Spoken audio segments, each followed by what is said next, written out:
Hello and welcome to LG's step-by-step guide on how to install the drain hose. Please follow these steps whenever you install or move your washing machine.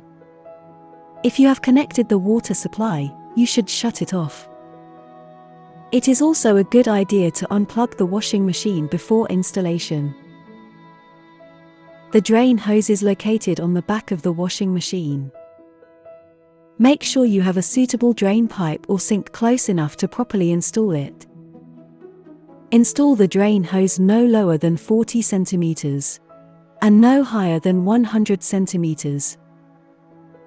In most cases you will need to install an elbow bracket. Clip the end of the hose into the elbow bracket that came with your washing machine. Make sure the end of the hose isn't sticking out more than 10 centimeters from the end.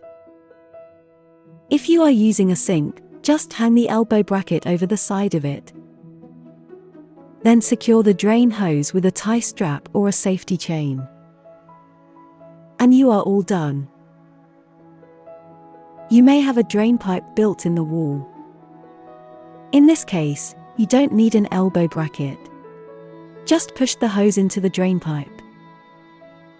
Then secure the drain hose to the cold water hose with a tie strap. If you have a standpipe, simply insert the elbow bracket into the standpipe. Next, secure the drain hose with a tie strap. Make sure the hose is secured properly to prevent property damage due to water leakage.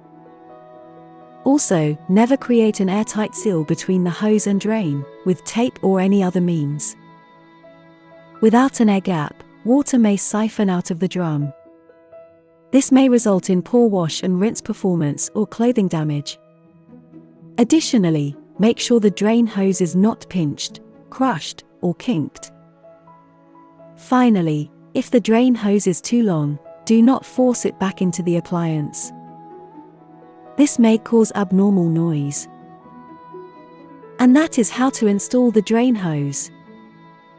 For information on how to clean the drain hose filter, check out our video on how to clean the drain hose filter. Thank you for using LG washing machines.